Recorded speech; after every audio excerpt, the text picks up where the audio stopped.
আসসালামু আলাইকুম। মর্গ ভাতা নিয়ে আজকের একটি সুসংবাদ দেখব।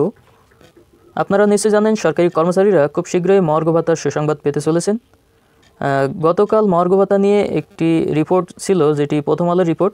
সেই রিপোর্টে প্রথম আলো পত্রিকায় মর্গ ভাতার বিপক্ষে লেখা হয়েছে। এর জন্য সরকারি কর্মচারীরা তীব্র নিন্দা জানিয়েছেন। কিন্তু এরই পরিপ্রেক্ষিতে আমরা আরও একটি সুসংবাদ, যেটি দৈনিক শিক্ষা.com, তারা মর্গ ভাতা নিয়ে একটি পজিটিভ রিপোর্ট করেছে। তো এই রিপোর্টটি আমরা এখন দেখব যে দৈনিক শিক্ষা.com মর্গ ভাতা নিয়ে কী বলতে চেয়েছেন।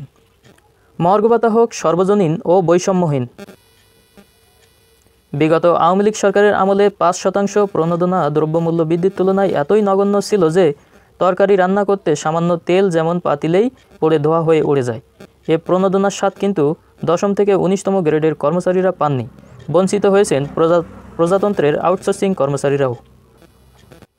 নিত্য প্রয়োজনীয় দ্রব্যমূল্যের ঊর্ধ্বগতি সব কর্মচারীদের সমানভাবে বিপর্যস্ত করেছে। তবে প্রথম শ্রেণীর মর্যাদার বেতন গ্রেড প্রাপ্তদের তেমন নাবিশ্বাস আসেনি। মর্গ ভাতা দেওয়া হয়েছে দ্রব্যমূল্য বৃদ্ধির সঙ্গে যাতে তাল মেলানো যায়। এখানে সব পর্যায়ে কর্মচারীরা একই বাজার থেকে সমমূল্যে জিনিসপত্র ক্রয় করে থাকেন। বেতন গ্রেড নির্ধারণ করা হয় মর্যাদার লিভিং স্ট্যান্ডার্ড অনুযায়ী। যেহেতু জিনিসপত্রের দাম সবার ক্ষেত্রে সমানভাবে বেড়েছে, সেহেতু রাষ্ট্রের সব পর্যায়ে কর্মচারীদের একই মর্গ ভাতা হওয়া যথার্থ। এখানে প্রথম, দ্বিতীয়, তৃতীয়, চতুর্থ শ্রেণীর মর্যাদা মর্গ ভাতা বৈষম্য করাও কতটা যৌক্তিক?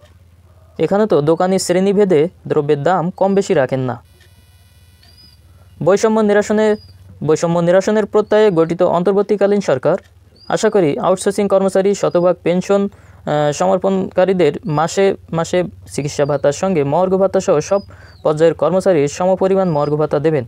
এ হোক আজকের প্রত্যাশা, মর্গ ভাতা হোক সর্বজনীন ও বৈষম্যহীন।